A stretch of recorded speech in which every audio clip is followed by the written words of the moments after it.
102페이지고요. 회차 먼저 적고 시작할게요. 어디 갔냐?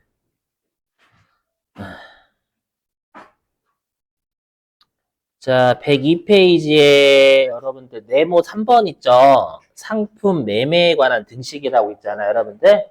여기 별표 시계 박으시고. 여기 별표고요. 워낙 중요한 메뉴입니다. 중요한 곳. 자, 일단 회차를 적으면요. 98에 12번. 다음에 99회 6번. 다음에 100회 7번. 다음에 101회 15번. 다음에 103회 15번. 다음에 105회 7번. 예?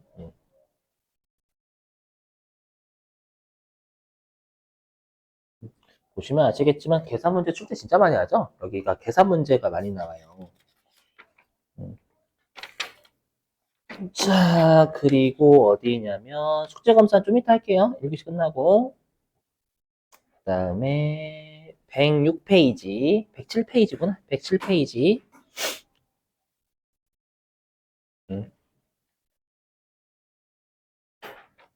자, 107페이지 맨 위에 각 평가 방법의 상호 비교.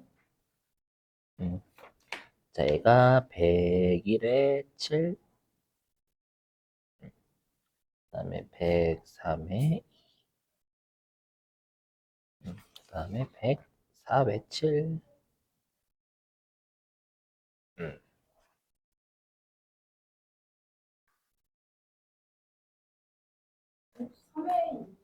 네, 103회입니다.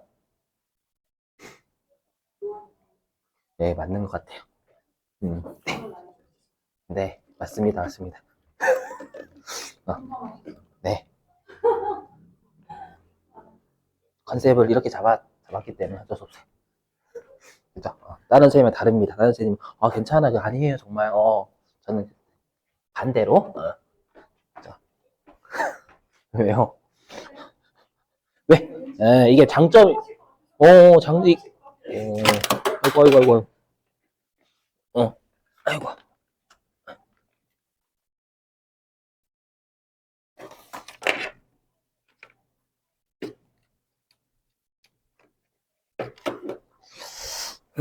자, 일단 다시 여기 볼게요. 아이씨, 왜 이렇게 자꾸 꺼져?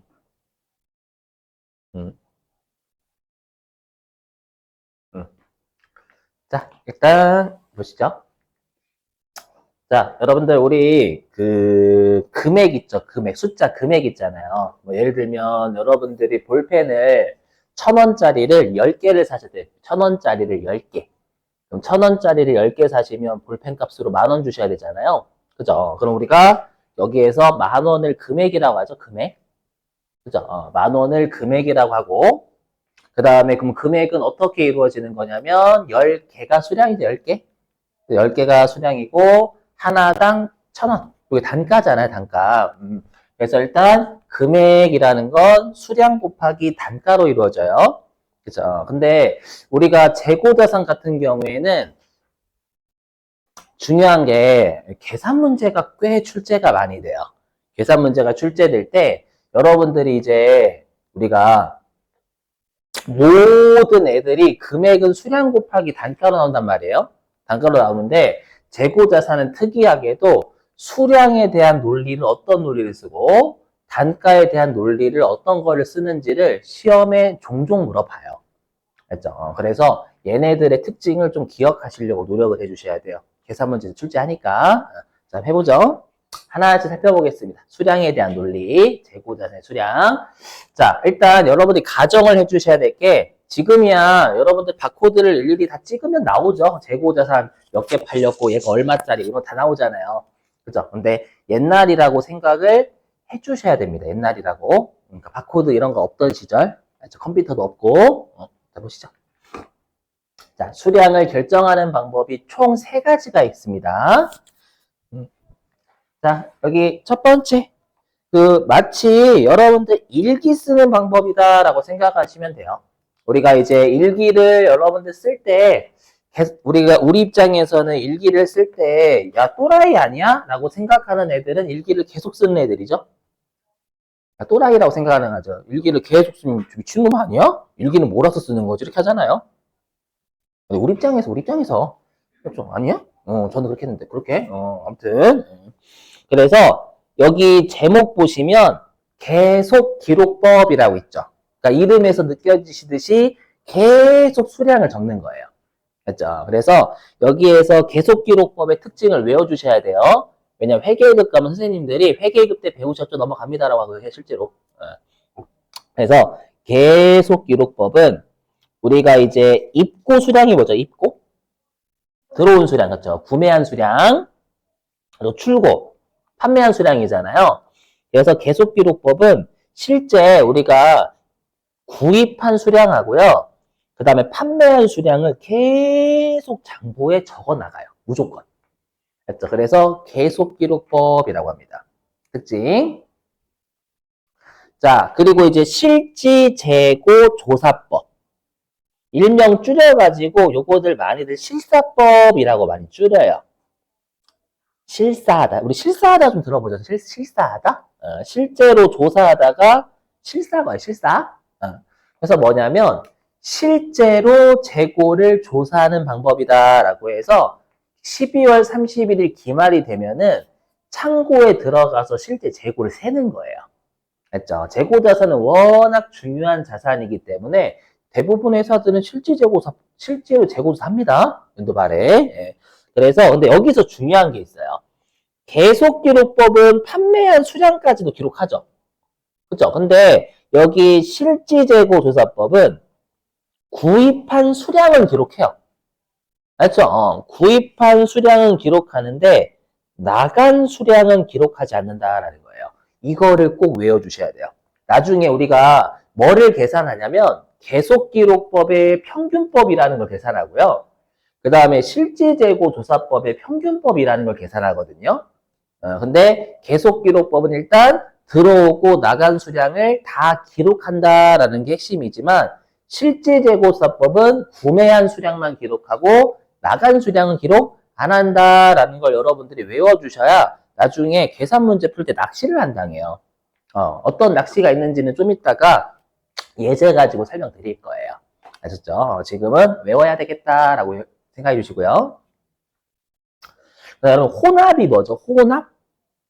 섞는 거죠. 그렇죠. 그렇죠. 뭐냐면, 혼합법은요, 우리가 실제 실무에서 하는 거예요. 뭐냐면, 사고 팔 때 장부에 계속 기록해요.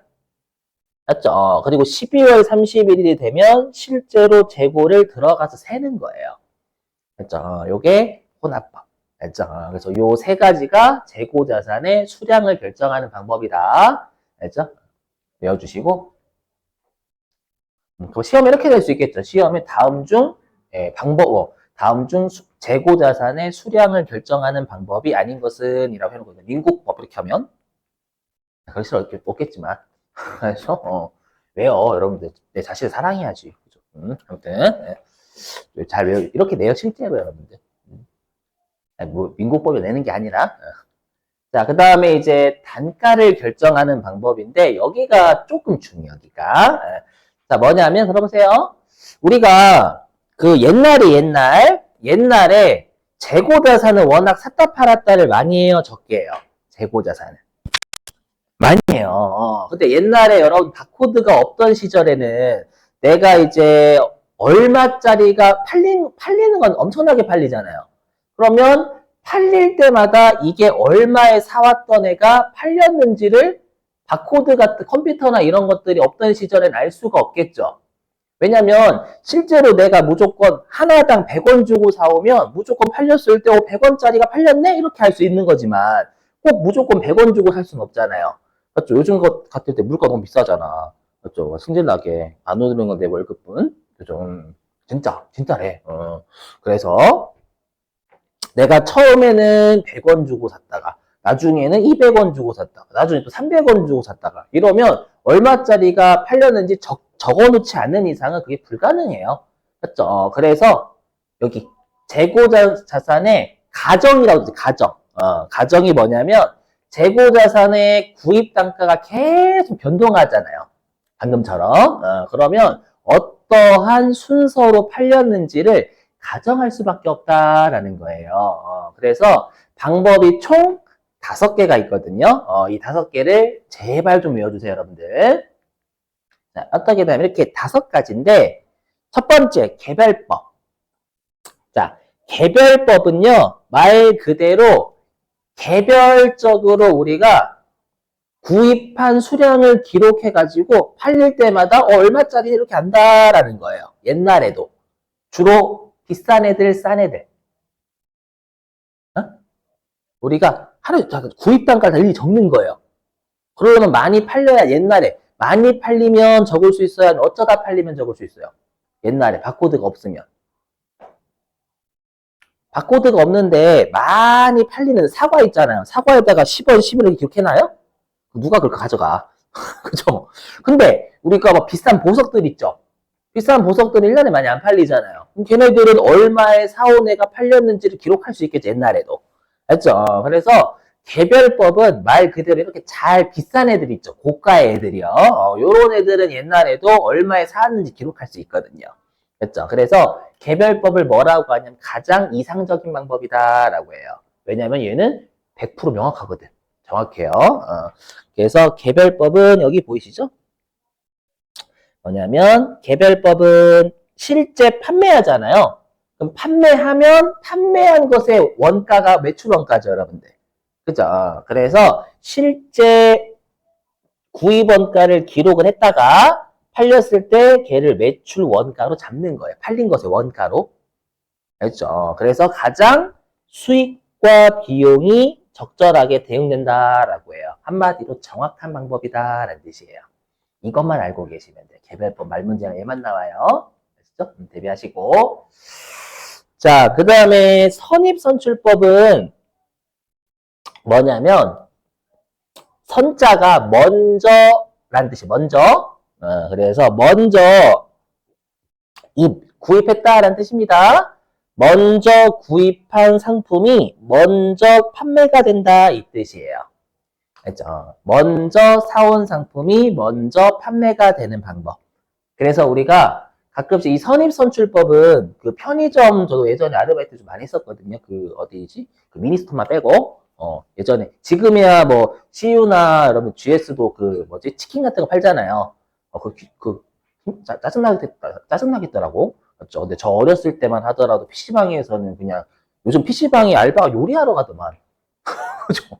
내가 짜파게티 거기 더 힘들 것 같아. 근데 저 어렸을 때는 그냥 PC방에서 그냥 가격 돈 세주고 맞죠? 돈 해주고 그냥 담배 청소만 해주면 돼. 담배 짜증나긴 했지만 맞죠? 그게 더 나은 것 같아. 맞죠? 요리하는 것보다 아닌가? 그죠? 너무 옛날 사람 아니다. 강조. 그리고 예전에는 그 미니스토 빼고는 안 팔았거든. 그런 거 뭐지? 어묵이나 이런 거 안 팔았거든. 진짜 옛날에 안 팔았어. 그러다 보니까 미니스토 빼고 다 갔어요. 공부는 해야 돼. 공부는 해야 되는데 공부랑 같이 병행할 알바가 없으니까 그런 거밖에. 아무튼 자, 그러면 우리가 가끔씩 이제 점장님들 있죠. 점장님이나 거기서 이제 뭐라고 하냐면 특히 이제 우리가 물건을 진열할 때 야 선입선출법으로 진열해라고 해요. 맞죠? 그 말은 뭐예요? 먼저 들어온 물건부터 앞에다 진열해 놓으라는 거잖아요. 맞죠? 그러니까 여러분들이 그 어머니들이 가끔씩 유제품 코너 있죠. 유제품 코너 가시면 앞에 있는 거 집어요, 뒤에 있는 거 집어요?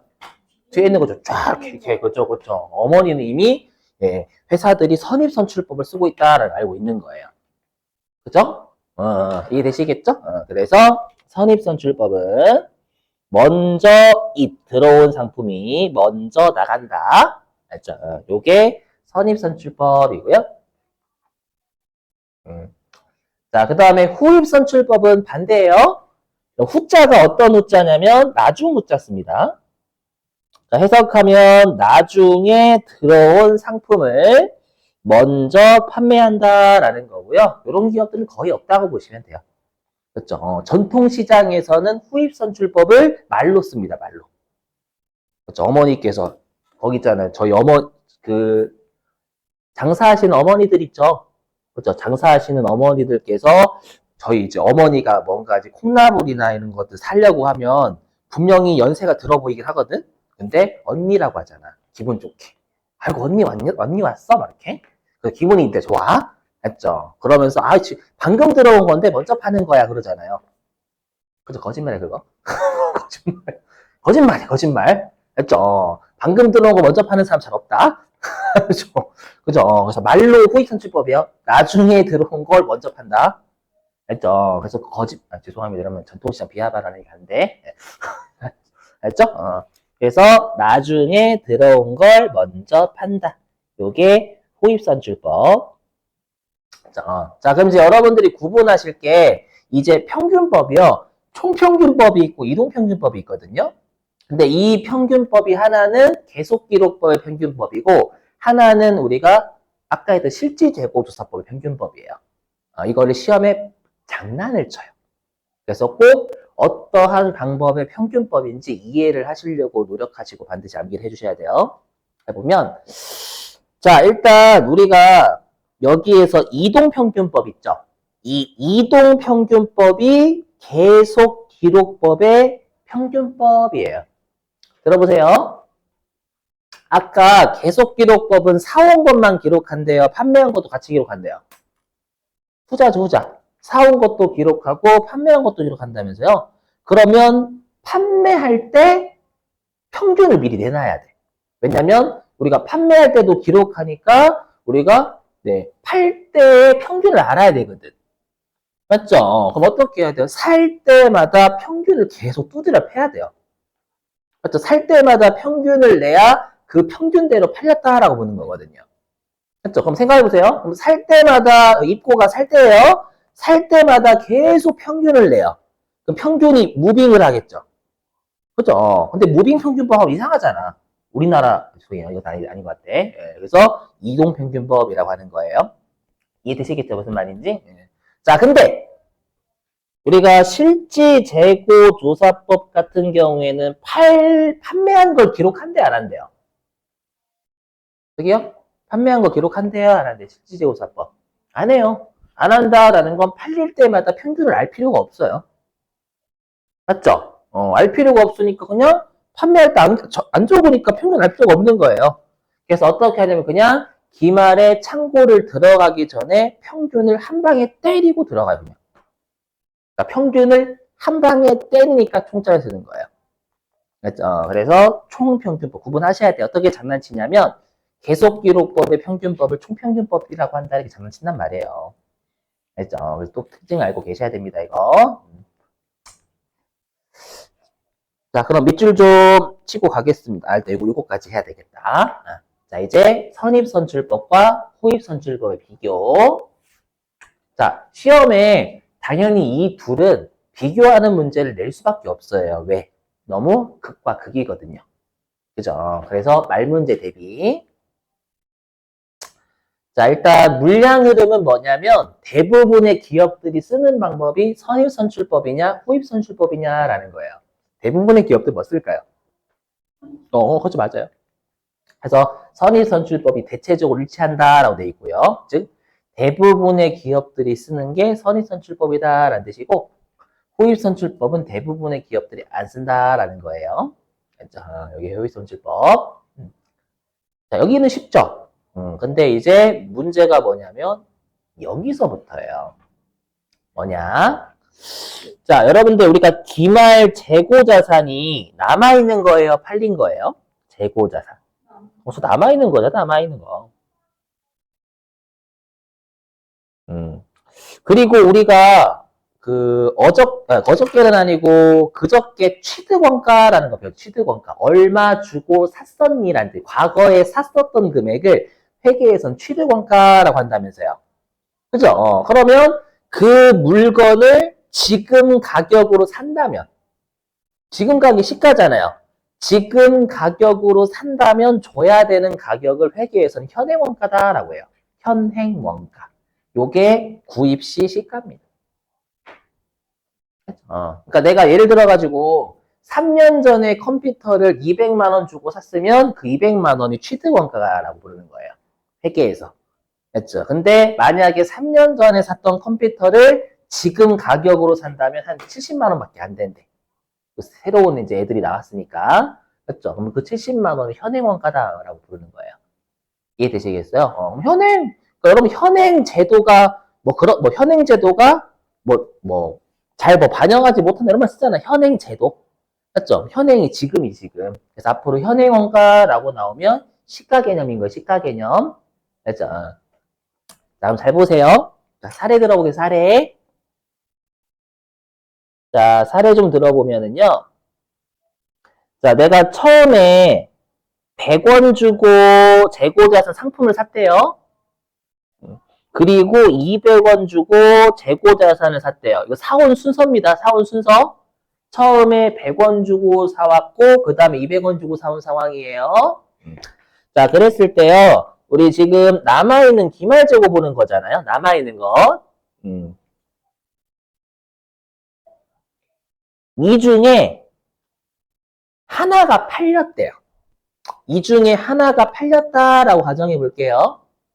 그러면 선입선출법에서는 어떤 게 먼저 팔리는 거예요? 어쩌?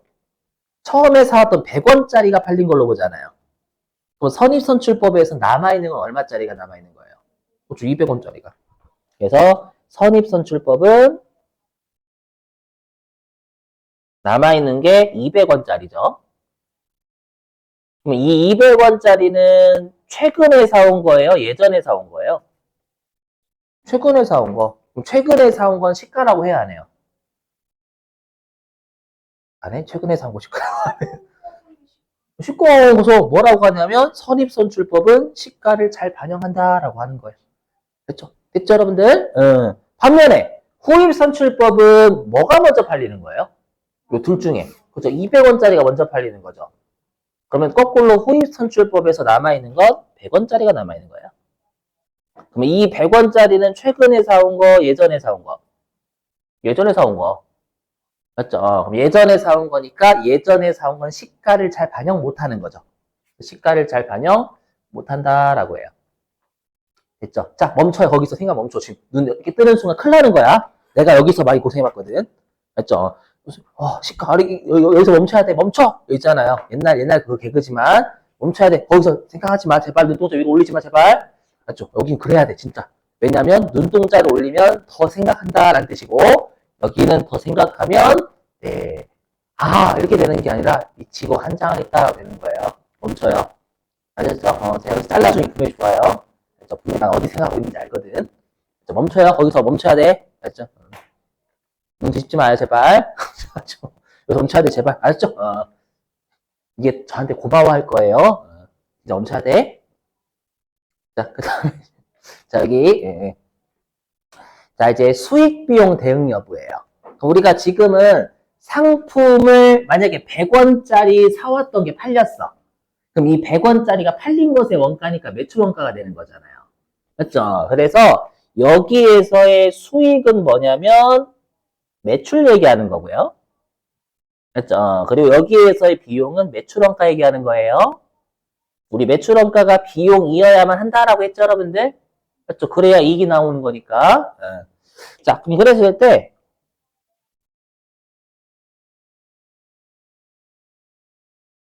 항상 수익이라는 건 지금 파는 거니까 지금 거잖아요. 수익은 지금 파는 거니까. 맞죠? 그런데 예전에 사왔던 게 지금 팔리는 거면 네, 우리가 비용은 옛날 거가 돼버리는 거잖아요. 예전에 사왔던 게 지금 팔리면. 해볼게 일단 먼저. 자, 해보죠. 자, 그럼 여러분 일단 선입선출법은 만약에 예를 들어가지고 내가 무조건 내가 이거 사과라고 해요. 사과. 처음에는 사과 하나를 100원 주고 사왔고 그 다음에 사과를 200원 주고 사온 거예요. 근데 이 사과를 무조건 얼마에 파냐면 300에 판매한다. 300에 판매. 무조건. 그러면 선입선출법은 얼마 주고 사왔던 사과를 300원에 파는 걸로 보는 거예요. 그렇죠. 100원 주고 사왔던 사과를 300원에 파는 걸로 보잖아요. 그럼 선입선출법에서 매출원가는 100원짜리가 되는 거예요. 맞죠? 그러면 300원은 지금 팔았으니까 지금 현재인 거죠. 근데 이 100원짜리는 예전에 사온 거, 최근에 사온 거? 예전에 사온 거. 그럼 예전에 사온 게 매출원가 비용이 되는 거잖아요. 맞죠? 오케이? 그래서 뭐라고 하냐면 수익 비용 대응이 부적절하다라고 해요. 왜? 300원은 지금 판 거잖아요. 항상 수익이라는 건 지금이에요. 근데 이거 순서라면서 여러분 사온 순서. 그럼 예전에 사왔던 100원짜리를 300원에 판 걸로 보는 거잖아요. 그럼 매출원가는 옛날 게 되는 거지. 시기가. 이해되시겠어요? 무슨 말인지? 그래서 수익 비용 대응이 부적절하다라고 표현해요. 안 나올 것 같아 나온다니까 시험에. 알죠? 자, 그 다음에 후입선출법. 후입선출법은 얼마 주고 사온 사과를 300원에 파는 걸로 보는 거예요. 그렇죠. 200원 주고 사온 사과를 300원에 파는 걸로 보는 거니까 200원이 후입선출법 매출 원가가 되는 거죠. 그럼 200원짜리는 예전에 사온 거, 지금 최근에 사온 거. 최근, 그죠? 그럼 최근에 사온 200원짜리를 300원에 파는 걸로 보잖아, 후입선출법은. 그럼 최근 게 매출 원가가 되는 거지. 그죠, 여러분들? 그래서 수익도 현재, 비용도 가장 최근이잖아요. 맞죠? 그래서 수익 비용 대응이 적절하다라고 하는 거예요. 멈춰의 생각. 여기는 진짜 생각 더 하면 난리나. 확실하고 시기가 확실히 지금이 맞아요. 이렇게 생각하시면 안 돼. 그냥 시기가 어느 정도? 알죠? 어느 정도야? 몇 월 며칠 막 따지고 계시면 안 돼. 눈 그렇게 뜬다라 분명히 그 시기를 생각하고 있다라는 거예요. 예전에? 그러면 한 1월일에 사온 거 아니야? 이렇게 생각하지 마. 제발 멈춰. 시기 어느 정도란 뜻이에요? 알죠? 저한테 나중에 고마워할 거예요, 여러분들. 알죠? 진짜야. 저도 이걸 과정 겪었단 말이에요. 저도 생각이 나 했거든. 무슨 소리 했다가 그때 3일 동안 고생 진짜 많이 했어. 막 머리 쥐어짜고 막. 강사가 더 이상 생각하지 마세요 이러는 거예요. 그래서 생각 안 해야 되는데 오히려 받아들여지더라고. 알죠? 빨리 멈춰. 생각하지 마 제발. 멈춰야 돼. 올라가지 마. 혹시 고용노동부 올리지 마요 여러분들. 생각을 억압하는 강사분이 있어요. 이렇게. 올리면 안 돼요. 여러분 생각을 억압하는 강사가 있다라 올리면 안 돼요. 다 여러분을 위한 거예요. 여러분 위한 거. 자 그럼 이제 칠게요. 진짜야 여러분들 다 좋으라고 하는 거예요. 더 생각하면 여러분 고민 해결될 것 같죠? 더 안 된다니까요. 제가 해봐서 안다니까. 자 밑줄 치고 갈게요. 102페이지 아닌가? 105페이지인가? 105페이지. 자, 105페이지 맨 아래 가로 1번 수량 결정 방법 보이시죠? 그죠? 자, 거기에서 혹시 첫 번째 칸에 계속 기록법 보이세요? 자, 계속 기록법은 기록까지만 밑줄, 첫 번째 줄 중간에. 자, 재고 자산의 입, 출고, 수불 내역을 계속적으로 기록. 수불은 무시하시고, 그냥 들어오고 나간 걸 장부에 계속 기록한다라고 외우시면 되는 거예요. 됐고요. 그 다음에 이제 두 번째 칸에 실지 재고 조사법이라고 있죠? 자, 거기는 어디에 밑줄 치시냐면 첫 번째 줄 재고 자산의 입고 내역만 기록 밑줄 치시고 이게 핵심이라서 그래요. 그래서 계속 기록법은 나간 것도 기록하지만 했죠. 실지 재고사법은 들어온 것만 기록하는 거예요. 나간 거 기록 안 해요. 입고만 기록한다라고 돼 있잖아요. 그렇죠? 자, 그 다음에 혼합법 있죠. 105페이지 맨 아래 혼합법. 자, 혼합법은 병행하는 방법까지 밑줄. 계속 기록법과 실지재고 조사법을 병행하는 방법.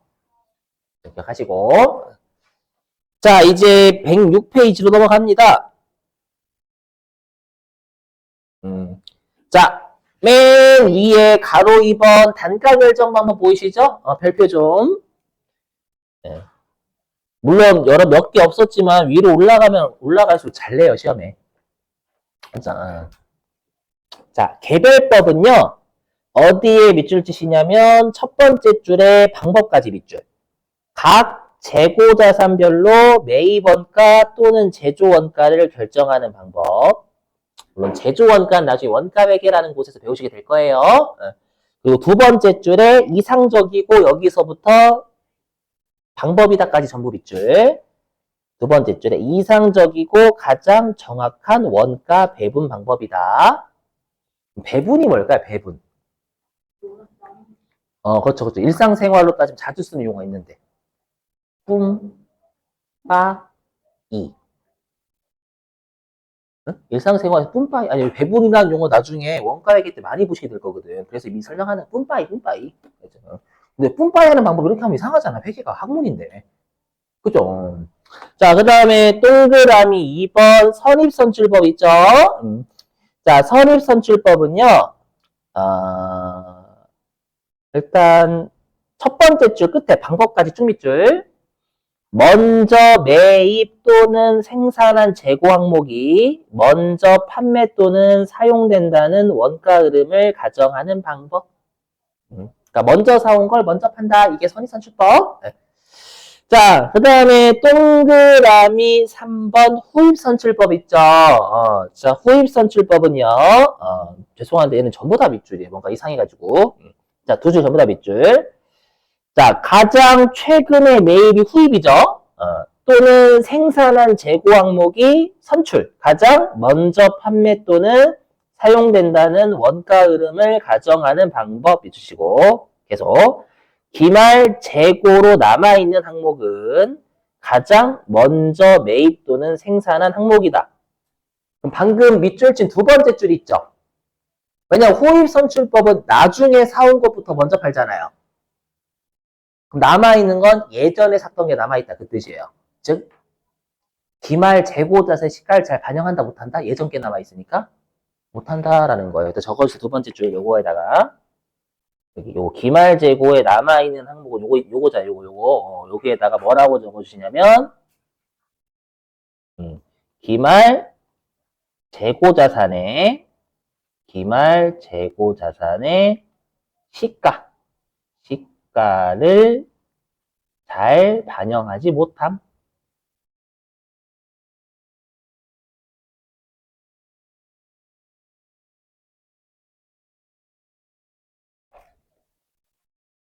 기말 재고자산의 시가를 잘 반영하지 못함. 자, 그러면 이제 아래 비교하는 거 있죠. 왼쪽 그 표. 동그라미 3번 표에 왼쪽이 선입선출법이라고 있죠. 일단 선입선출법이라는 제목의 밑줄 치시고. 자, 첫 번째 점 밑줄. 물량 흐름과 원가 흐름이 대체적으로 일치하죠? 즉, 대부분의 기업들이 쓴다 이 뜻이에요. 자, 그 다음에 두 번째 점, 전부 다 밑줄. 기말 재고자산을 현행 원가. 우리 공정가치라는 말이 시가였죠? 기억나셔야 돼요. 시가에 가깝게 표시한다라고 했죠? 왜냐하면 선입선출법을 생각해보세요. 먼저 사온 걸 먼저 파니까 남아있는 건 최근에 사온 게 남아있다 이 뜻이에요.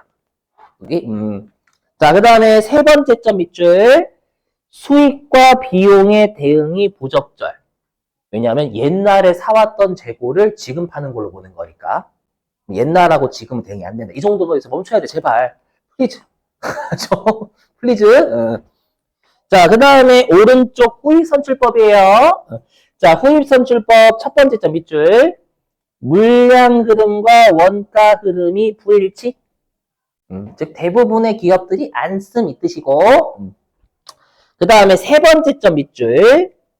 현행 수익과 현행 원가, 비용의 적절한 대응. 왜? 나중에 사온 걸 먼저 판다라는 거니까.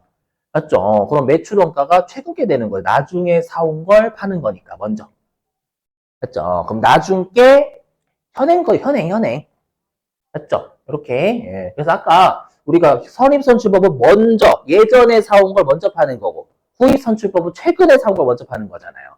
이 정도 생각해 주셔야 돼. 꼭. 자, 그 다음에 동그라미 4번에 혹시 가중평균법 보이세요, 여러분들? 가중을 가로로 좀 묶어주세요. 가중. 이렇게 묶어주시고, 이렇게. 뭐냐면, 평균법하고 가중평균법 같은 말이에요. 가짜가 어떤 가짜일까요? 더할 가짜 써요, 더할 가. 아니, 제가 하고 싶은 말은 뭐냐면, 시험에 가끔씩 평균법이라고 안 하고요. 가중평균법 이렇게 줄 때가 있어요. 같은 말이라고. 평균법은 더해서 나눠야 되는 거잖아요. 아셨죠? 그래서 평균법이랑 가중평균법 같은 말이니까 가중을 쓸 수도 있고 안 쓸 수도 있다는 뜻이에요. 거의 깊은 뜻은 아니고.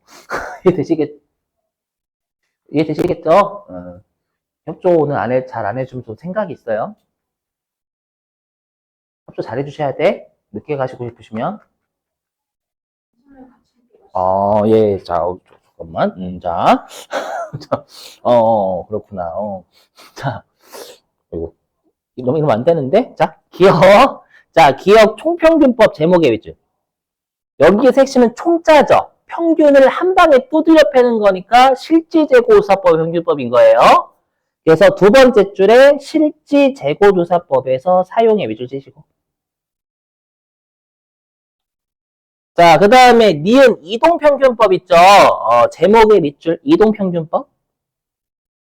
그럼 평균이 이동을 하려면 움직인다라는 뜻이 평균이 계속 움직이려면 평균을 계속 매기는 방법을 써야 되는 거예요. 그게 계속 기록법이었죠.